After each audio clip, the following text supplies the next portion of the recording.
हा चला लक्ष द्या सगळ्यांनी बोलवा रे. हा बघा पुढचा इतिहास जरा सगळ्यांनी बघा कन्सेप्ट थोडे समजून घेण्याचा प्रयत्न करा. मी तुम्हाला सांगितले आता आपण नोट्स काढायचे नाही पण बुकचा वापर करून अभ्यास करायचा. काय करायचं पेन्सिल घ्यायची जिथं मी तुम्हाला महत्त्वाचं सांगेल किंवा प्रश्न येऊ शकतो लगेच अंडरलाईन करायचं काय आणि आपण तेवढं शिकून झालं की लगेच त्याचे उत्तर सांगण्याचा प्रयत्न करायचा. हा ज्यावेळी टेस्ट असते त्यावेळी धडा पूर्ण वाचायचा परत परत वाचायचा जोपर्यंत सगळं समजत नाही तोपर्यंत वाचायचं. हे बघा तुम्हाला प्रत्येक टेस्टची चांगली तयारी करावी लागेल. प्रत्येक टेस्टची चांगली तयारी करा ऑटोमॅटिक मुख्य परीक्षेची तयारी होऊन जाईल. प्रत्येक टेस्टची चांगली तयारी करायची 100% द्यायची बस एवढं डोक्यात ठेवा. एनएमएमच्या पेपरची कसली काळजी करू नका. दररोजचा पेपर आहे त्याला 100% द्यायची चांगल्या प्रयत्न. चला पुढे समजून घ्या. बस सामाजिक आणि धार्मिक प्रबोधन. बघा आज पण आपले विचार इतके पण प्रगत नाही जितके बाकीच्या देशांमध्ये आहेत तसे. बाकीच्या देशांमध्ये जर तुम्ही निरीक्षण केलं असा टीव्हीला वगैरे एखादा पिक्चर वगैरे जरी बघितलं असा तर बघा तर किती पिक्चर असतो फक्त 1.5 तासाचा पिक्चर असतो हॉलिवूडचा. का 1.5 तास असतो ते टाइमपास करत नाही. हे पिक्चर सुरू झाला की संपला लगेच आणि लगेच स्टोरीला चालू होते का कारण त्या लोकांच्याकडे काय नसतो वेळ कमी असतो. लक्षात ठेवा ते आपला वेळ वाया घालवत नाही अजिबात. सकाळी उठल्यापासून झोपेपर्यंत ते फक्त कामात असतात आणि आपला सगळा वेळ वापरतात. त्यामध्ये प्रगत आहे. आपण आपल्या देशामध्ये आपण निम्मा वेळ तरी अजून सध्या तरी काही सामान्य लोक निम्मा वेळ तरी वाया घालवतात. समजा सकाळी 8 तास झोपायला गेले आणि किती 24 पैकी 16 तास राहिले. 16 तासांपैकी किमान 4 तास तरी प्रत्येक व्यक्ती वाया घालवतो. काहीच करत नसतो बस इकडे टाइमपास करतो. मग ही सवय लागलेली असते कशामुळे कारण आपण आपले विचार अजून प्रगत नाही. तुम्हाला मी काल सांगितलं होतं की आपल्या डोक्यामध्ये ज्या गोष्टी असतात त्यानुसार आपण वागत असतो. त्यामुळे ज्या गोष्टी आपल्याला गरजेच्या नाहीत पुढे बघे ज्या गोष्टी महत्त्वाच्या नाहीत त्या डोक्यातून कमी करायच्या. म्हणजे काय होतं तुम्हाला पुढचं सुचतं. उदाहरणार्थ बघा आता मी हा फळा कसा पण भरला तर मी याच्यावर परत लिहू शकतो हा फळा पूर्ण भरला तर मी याच्यावर काही नवीन लिहू शकतो नाही लिहू शकत. कधी लिहिणार ज्यावेळी हा फळा पुसेल त्यावेळी. तसंच आपलं पण असतं. आपल्या डोक्यामध्ये काय असतं भरपूर गोष्टी भरलेल्या असतात मग त्या गरजेच्या नसतात त्या सुद्धा आपल्या डोक्यात जास्त असतात म्हणून आपल्या लक्षात अभ्यास येत नाही. कधी कधी असं होतं बा कधी कधी अभ्यास विसरलो करायचं असं होतं मुलांच्या बाबतीत खूप होतं. खेळायच्या नंतर अभ्यास विसरलो का कारण आपल्या डोक्यातच त्याचं महत्त्व अभ्यासाचं नाही आहे. कारण आता तुम्ही जर स्वतःला घडवत असाल तर भविष्यात तुम्हाला खूप जास्त किंमत असते. लक्षात ठेवा घडवायचं म्हणजे काय नुसतं दिलेलं काम आपल्याला पूर्ण करायचं. वाचन असेल अभ्यास असेल लेखन असेल ते वेळेत पूर्ण करायचं. ती सवय तुम्हाला लागली पाहिजे. मग काय करायचं डोक्यात नको त्या गोष्टी कमी करायच्या. तसंच बघा पूर्वीच्या काळामध्ये काय करायचं जे लोक शिकले होते किंवा जे आता त्या काळामध्ये जास्तीत जास्त ब्राह्मण लोक शिकले होते त्यांना सगळं माहित होतं धर्म कसा आहे. मग ते काय करायचे जे कमी शिकलेले लोक असतात त्यांना सांगायचे असा धर्म आहे तुम्ही हे केलं पाहिजे ते केलं पाहिजे तर तुमचं चांगलं होणार. मग ते लोक पण काय करायचे घाबरायचे आणि करायचे का कारण ते त्या लोकांचं ऐकायचे. का त्या लोकांचं काय ऐकायचं बघा शिकलेल्या लोकांचं माणसं ऐकतात. का शिकलेल्या लोकांना बुद्धी आहे जास्त असं सगळ्यांना वाटतं. हा तर ते आहे शिकला की लोक तुमचं ऐकणार. तुम्ही शिकला नाही शिक्षण नाही घेतलं तर तुमचं कोणीही ऐकणार.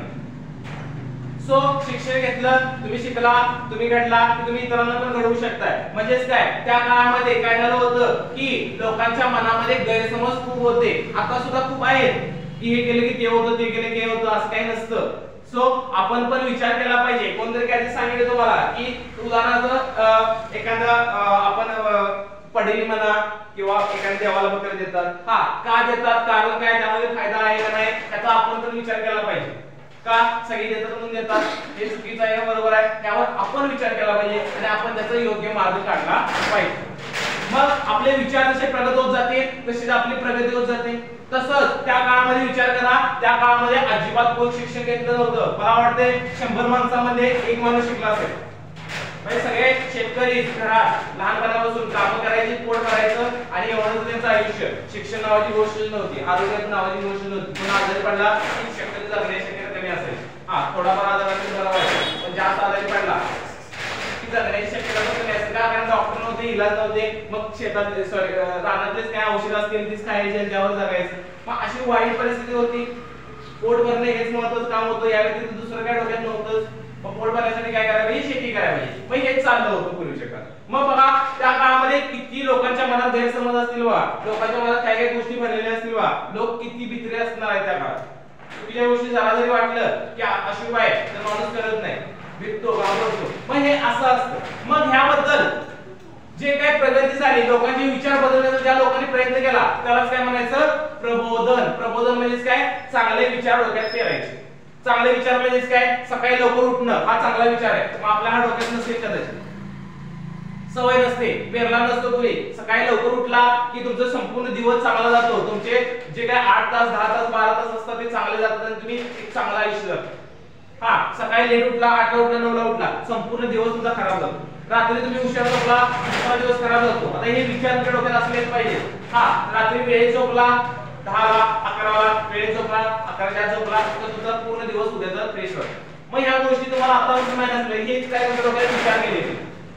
मग बघा, मी तुम्हाला सांगत असतो, एखादा अधिकारी असेल की सकाळी उठल्यापासून झोपेपर्यंत डोक्यात तेच काम चालू असतं, तर तो नको त्या गोष्टीचा विचार करत बसला किंवा लेट झोपला, उशिरा उठला नाही, सॉरी उशिरा उठला किंवा व्यायाम केला नाही, तर तो काम कसं करणार.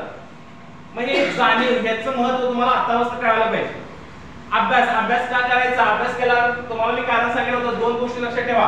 सर्वात स्वतःला काय बनायचं आहे आधी ठरवा, मला हे बनायचं आणि का बनायचं आहे. या 2 गोष्टी ज्यांना उत्तर सापडली त्यांना कोणीही थांबवू शकत नाही आयुष्यात. कितीही अडचण आली तरी तुम्ही त्याच्यावर मात करून पुढे जाणार.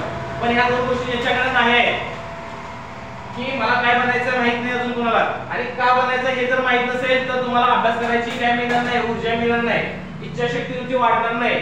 का, उद्या टेस्ट आहे, तो धडा तुम्ही चांगला केला तर तुम्ही पुढे गेला, प्रगती झाली, तुमचा अभ्यास झाला, तुमच्या डोक्यात 4 गोष्टी जास्त आल्या आणि तुम्ही इतरांपेक्षा हुशार झाला. आणि हुशार मुलांना काय मिळतात, मोठे मोठे नोकऱ्या म्हणा किंवा मोठमोठे डिग्री मिळतात. कुणाला पण देऊन चालणार नाही, डॉक्टर कुणाला पण देऊन चालणार नाही, कुणाच्या हातात पण इंजेक्शन देऊन चालणार नाही. ज्याच्याकडे बुद्धी आहे त्याला द्यायला पाहिजे. मग ती बुद्धी कशी येते, अभ्यास करून.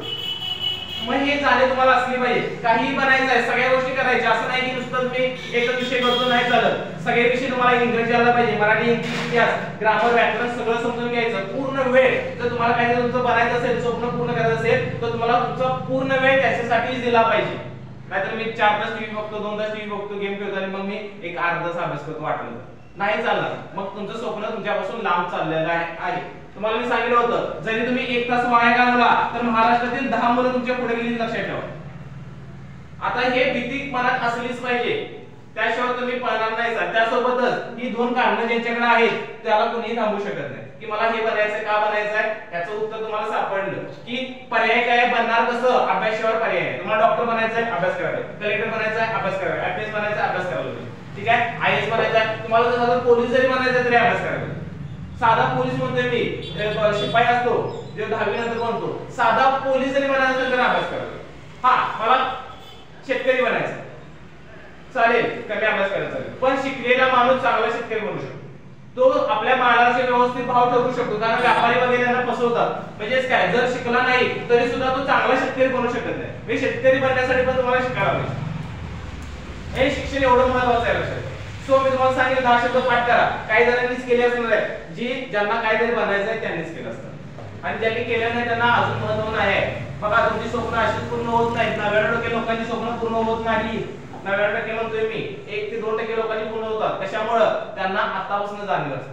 आतापासून ते काय करतात, जी गोष्ट महत्त्वाची आहे त्यालाच किंमत देतात, जी गोष्टी महत्त्वाच्या नाही आहेत, गरजेच्या नाही आहेत, त्याचा फायदा तुम्हाला अजिबात नाही आहे, त्या गोष्टींचा विचार पण करत नाही.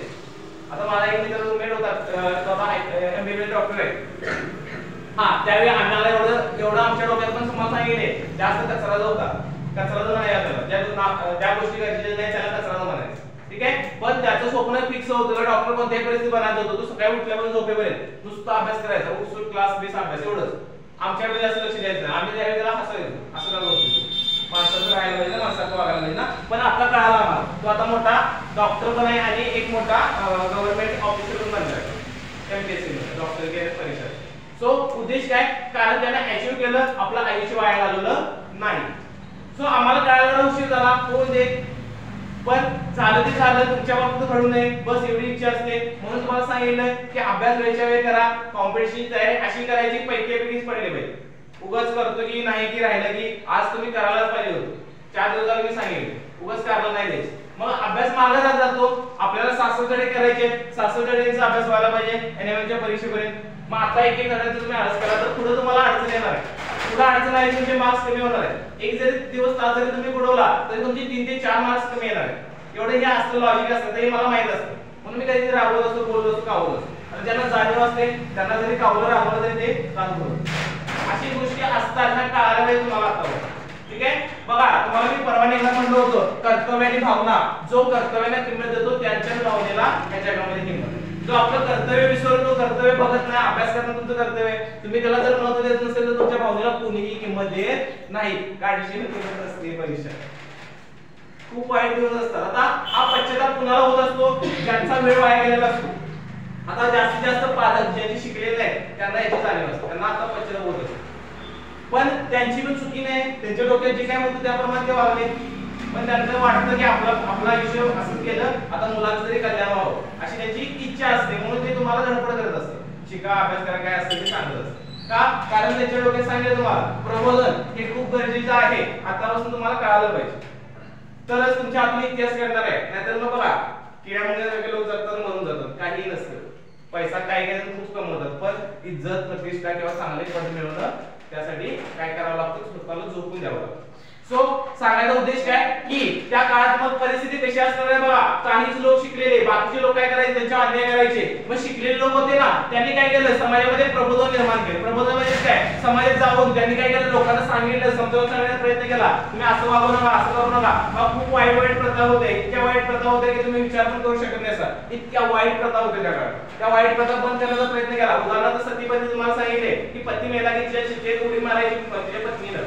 विवाह झाले की तिनं काय करायचं? पांढरी साडी नेसायची, पूर्णपणे केस कापायची. अशी प्रथा होत्या त्या काळात. मग बघा किती वाईट परिस्थिती होती. मग यांच्या विरोधात एक जरी माणूस बोलला की त्या माणसाला वाळीत टाकायची. एक जरी माणूसानं विरोध केला वाळीत टाकायची. वाळीत म्हणजे काय? त्या घराण्याला, त्या माणसाला गावात यायची नाही, त्यांना गावात यायचं नाही, गावात पाय ठेवायचं नाही. बघा किती वाईट परिस्थिती. पण शिकलेले लोक त्या दिवसात धडपड केली आणि त्यांनी सामान्य जनतेला काय केलं? जागृत करण्याचा प्रयत्न केला. आणि याला काय म्हणायचं? प्रबोधन. आता बघा दोन प्रकारचं प्रबोधन त्यामध्ये दिलेलं आहे. सामाजिक म्हणजे समाजामध्ये चाललेल्या घटना आणि दुसरं धर्मामध्ये चाललेल्या गोष्टी. पण धर्म कुणाला माहित होता? जे शिकले होते किंवा ब्राह्मण मोस्टली. आता मी काय घेतो नाव, कारण त्या काळात ब्राह्मण खूप शिकायचे. त्यांच्या आता तुम्हाला माहित नसेल, आता तुमचे मित्र कोण असतील का नाही माहित नाही, पण त्या मुलांना लहानपणापासून त्यांना पाठांतर करून घेतलं जातं. तुम्ही कधीतरी याला गेला असेल तर बालनसमध्ये वाढेल की पहिली दुसरी जी मुलं आहेत, चौथी पाचवी मुलं आहेत, त्यांच्याकडनं सगळे ग्रंथ पाठ करून घेतात. सकाळी उठले की 2-3 तास ते पाठ करायचं. का? त्यांना माहित आहे ते पाठ केले की त्यांचं पोट भरणार. म्हणजे लहान मुलापासून जेव्हा जसे तुम्ही पाठ करताय ना, तसे त्यांच्याकडनं मंत्र पाठ करून घेतात लहानपणापासून. का? कारण त्यांचं त्याच्या पोट चालतं, खूप बिग पैसा मिळतो. त्यांना माहित आहे शिक्षणापेक्षा जास्त पैसे तिथं मिळतात. म्हणजेच काय? त्यांना त्या गोष्टी माहित होत्या, म्हणून ते काय करायचे? धर्मात गोष्टी माहित जरी असल्या तर लोकांना चुकीच्या गोष्टी सांगायची. का? कारण लोकांना भीती दाखवल्याशिवाय लोक कंट्रोल होणार नाही, शांत राहणार नाही, घाबरणार नाही. सो ह्या गोष्टींबद्दल विरोध करणारे धाडस काही लोकांनी केलं आणि ह्याचा अभ्यास आपल्याला या धड्यामध्ये करायचा आहे. स्त्रियांच्या बाबतीत तर खूप वाईट परिस्थिती होती. घरातून बाहेर पडता पण येत नव्हतं स्त्रीला. इतकी वाईट परिस्थिती त्या काळात. शिक्षण तर लाभची गोष्ट, मग तरी सुद्धा सावित्रीबाई फुले, महात्मा फुले यांनी मुलींसाठी शाळा सुरू केली. तुम्ही एखादा पिक्चर निघालाय का त्याच्या बघत जावा की किती वाईट परिस्थिती होती. आता तुम्ही त्या मानानं हजारो पटीने सुखी जीवन जगताय लक्षात ठेवा. तरी सुद्धा आपण छोटी कारण देत राहतो. सो लक्षात ठेवायचं, जबाबदारीने वागायचं. बाकीचे काय करतायत, बाकी जगातली मुलं किंवा इतर मुलं, घरातली मुली काय करतात ह्याच्यापेक्षा आपल्याला काय करायचं आहे हे निश्चित करा, फायनल करा आणि त्यासाठी प्रयत्न करायला चालू आज बसलेल्या हातापासून करा. कोणत्याही परिस्थितीत मला करायचं आहे ह्या जन्मात. कारण तुम्हाला सांगितले 90% लोकांचे स्वप्न पूर्ण होत नाही. त्यांना स्वप्न बघणं सोपं आहे, ते पूर्ण करण्यासाठी काय करावं लागतं? संघर्ष करावा लागतो. मग ह्यासाठी तुम्हाला खूप लोकांसोबत पण म्हणा किंवा स्वतःशी संघर्ष करायचा असतो. सो तुलना करताना, कॉम्पिटिशन करताना नेहमी पहिल्यांदा गोष्ट स्वतःशी करायची. कालपेक्षा 4 माणसं वाढली की ठीक, हा दुसऱ्याशी करू शकत नाही, कारण प्रत्येक व्यक्ती वेगळा आहे. आता सुरुवातीपासून जरी तुम्ही कॉम्पिटिशन बघा, एक उदाहरण म्हणजे आपण क्लासचं फेब्रुवारीला क्लास सुरू केला होता मी. 3-4 महिन्यात भरपूर शिकलो. त्यामुळे काही जणांना चांगले मार्क्स पडत असतील, पण त्याची कॉम्पिटिशन करण्यापेक्षा आपले मार्क्स कसे वाढतील, मी जास्त अभ्यास कसा करेन याच्यावर भर द्या. ठीक आहे? कधीही तुलना करायची नाही. प्रत्येक माणूस वेगळा आहे, प्रत्येकाची परिस्थिती वेगळी आहे, प्रत्येकाचे कष्ट वेगळे आहेत. ज्याचे कष्ट जास्त त्याला चांगले मार्क्स चांगले पडणार आहेत. मग आपले कष्ट वाढवायचे आणि आपण पण आपली ग्रोथ करायची, स्वतःची ग्रोथ करायची, इतरांशी कधी कॉम्पिटिशन करायचं नाही. हा, पण स्वतःचे मार्क्स वाढले की तुम्ही प्रगती केली सर, आणि अशीच सवय लागली पाहिजे. प्रत्येक आता मॅथला जशी तयारी करताय तसं सॅटला सुद्धा प्रत्येक धडे परफेक्ट करायचा प्रयत्न करायचा. आपल्यापर्यंत 100% द्यायचे. मार्क कितीही पडून दे, नंतर वाचले की रिव्हिजन केले की तुम्हाला ते तोंडपाठ होणार आहे. आलं लक्षात? समजलं? ठीक आहे. म्हणजेच काय समाजामध्ये जे काय वाईट प्रथा होत्या, चालीरीती होत्या, जसं धर्मामध्ये ज्या चुकीच्या पद्धती होत्या त्याच्या विरोधात खूप लोकांनी आवाज उठवला. महिलांच्या अडचणी समस्यांबाबत खूप अडचणींबद्दल आवाज उठवला आणि काय झालं की त्या काळात प्रबोधन झालं. कधी? 1757 नंतर उठावानंतरचा लढा आहे. याचा अर्थ काय? भारत स्वातंत्र्य होण्याच्या अगोदरचा. त्या काळात शिक्षण घेणं खूप मोठी गोष्ट होती, लक्षात ठेवा. तरी सुद्धा उदाहरणार्थ डॉक्टर बाबासाहेब आंबेडकर, महात्मा गांधी खूप बाहेरच्या देशात जाऊन शिकले, लक्षात ठेवा. आपल्या देशात शिक्षण मिळत होतं, बाहेरच्या देशात जाऊन शिकणं बघा किती मोठी गोष्ट आहे. आपण कोल्हापूरला जायचं म्हणजे किती लांब वाटतं आपल्याला, पण बाहेरच्या देशात जाऊन त्या काळातले लोक शिकले, किती मोठी गोष्ट आहे बघा. किती संघर्ष करावा लागला असता, किती लोकांनी त्यांना त्रास दिला असेल. कारण शिक्षण घ्यायला जरी बाहेर पडला तरी समाजाचे लोक जाऊ देत नव्हते, मारायचे, नाव ठेवायचे, हसायचे. ठीक आहे का? कारण त्यांना माहित होतं हा जर शिकला तर उद्या हा आपल्याला ऐकणार. ते त्यांच्या डोक्यात आधी बसलं होतं म्हणून त्यांना पुढे जाऊ देत नव्हतं. आता आपल्या समाजामध्ये पण हेच चालले. कोणतरी पुढे चालत असेल तर त्याचे पाय कसे खेचायचे त्याचे प्रयत्न करतात. का? त्यांना माहित नाही त्याचे पाय खेचताना आपण पण मागे जातो, बरोबर ना? सो कधीही दुसऱ्यांना प्रोत्साहन दिलं की पुढचा जर पुढे गेला की आपण पण त्याच्यासोबत पुढे जात असतो, हे कधी त्या लोकांना माहित नाही. त्यामुळे तिथेच राहिले. आपल्याला जर पुढे जायचं असेल तर दुसऱ्याला सुद्धा आपण काय केलं पाहिजे? प्रयत्न किंवा आपण आपल्या परीने मदत केली पाहिजे. आलं लक्षात? सो हे डोक्यात विचार पेरण्याचं काम त्यातल्या लोकांनी केलं. काही लोकांनी ऐकलं, सगळीच ऐकणार नाही. मला सांगा, 1000 लोक आहेत, त्यातले शिकले 4 लोक. 4 लोकांचे किती लोक ऐकणार आहेत? हा, आता जे अगोदर होते ब्राह्मण किंवा मनाचे जे गावातले जे मुख्य होते ते 25-30 वर्षित होते, तर त्यांच्या विरुद्ध जाण्याचं धाडस एवढं नव्हतं लोकांच्या. तरी सुद्धा काही लोकांनी खूप प्रयत्न केला स्त्रियांच्या अडचणी सोडवण्याच्या, त्यानंतर मुलांच्या सगळ्या शिक्षणाच्या भरपूर प्रयत्न केले आणि हे सगळे आढळून दिलेले आहे. कुणी कुणी काय काय संस्था स्थापन केल्या. आता संस्था स्थापन करायला लागली होती. उदाहरणार्थ महात्मा फुले यांनी कुठली संस्था स्थापन केली माहिती आहे? महात्मा फुले, सावित्रीबाई फुले अशी नावं आहेत ती सगळी ह्या झाल्यामध्ये. कुणी कुठली संस्था स्थापन केली, कुणी कुणी कोणकोणतं कार्य केलं, त्या व्यक्तींची नावं, आणि हे ज्ञान तुम्हाला घ्यायचं आहे, समजून घ्यायचं. सो इतिहास तुम्हाला मी सांगितले, भूतकाळात घडलेल्या सगळ्या घटनांचा अभ्यास तुम्हाला इतिहासामध्ये करायचा असतो. आणि ही झाली ह्या झाल्याची ओळख की समाजामध्ये आणि धर्मामध्ये जे काही चांगले विचार मांडण्याचं किंवा पेरण्याचं काम ज्या लोकांनी केलं त्यालाच प्रबोधन असं म्हटलं जातं. चांगले विचार म्हणजे तुम्हाला समजलं की जे चुकीचं आहे ते बंद करायचं आणि चांगलं काय ते स्वीकारायचं. मग यासाठी खूप शिकलेल्या लोकांनी प्रयत्न करा. तर शिकलेले लोक असे असतात की ते कुणालाही घाबरत नसतात, म्हणून तर ते असं करू शकतात. जे शिकलेले नसतात, ज्यांच्याकडे किती पैसा असला तरी ते लोकांना घाबरत असतात. तो शिक्षण इतकं गरजेचं आहे. तुम्हाला जर भविष्यात चांगलं आयुष्य करायचं असेल तर शिक्षणाशिवाय पर्याय नाही. हा, एखादा व्यवसाय आहे, खूप पैसे मिळतात, चांगली गोष्ट आहे. शेती आहे, खूप पैसे मिळतात, चांगली गोष्ट आहे. पण शिक्षणाशिवाय पर्याय नाही. लक्षात ठेवा. शिकल्यानंतर आपली बुद्धी काय होते? तल्लख होते आणि कोणीही तुम्हाला फसवू शकत नाही, कधी तुमचा गैरफायदा घेऊ शकत नाही. सो शिक्षण हे गरजेचं प्रत्येक विद्यार्थ्यासाठी आहे. हा, परीक्षा येतील जातील, स्कॉलरशिप पुढे मागे गोष्टी आहेत त्या येतील जातील, त्या महत्त्वाच्या गोष्टी आहेत, तर त्यापेक्षा शिक्षण जास्त महत्त्वाचं आहे. आणि यामध्ये सर्वात महत्त्वाची गोष्ट सातत्य पाहिजे. ठीक आहे? शिक्षणाचा पिरियड बघा पहिलीपासून ते किमान 15वी पर्यंत पकडले की 15 वर्ष तुम्हाला सातत्य ठेवून अभ्यास केल्यानंतरच तुम्ही काहीतरी एक चांगल्या पदावर एक अधिकारी बनू शकता. हा, आता ते 5-6 वर्ष गेले, काही जणांनी केला अभ्यास, काही जणांनी थोडा कमी केलाय, त्यांनी सुद्धा आता इथून पुढे सुद्धा काय केलं पाहिजे? आपला वेळ हा शिक्षणात जास्त खर्च केला पाहिजे. ठीक आहे? चालेल. असो, ह्या गोष्टी आपण सांगत जाऊया. उद्या कॉम्पिटिशन असणार आहे, तयारी चांगली करा. 8 पानं जरी असली तरी ते होतं वाचून, काय एवढा अवघड. महत्त्वाच्या गोष्टी काय आल्या असतील तुम्हाला महत्त्वाचं ऐकून दिलेलं आहे, तेवढं जरी समजून घेतलं तर तुम्हाला सगळे प्रश्न सुटतील. आणि विज्ञानाची भाषा एवढी अवघड नाही, त्याची भाषा जराशी कठीण आहे, कारण ते शब्द थोडे मला पण उशीर लागतो समजायला. विज्ञानाची म्हणा, नागरिकशास्त्राची म्हणा, भूगोलची भाषा एकदम सोपी आहे, ती लगेच आकलन होते. ठीक आहे? चालेल. इथं आपण थोडंसं मला ब्रेक देऊ.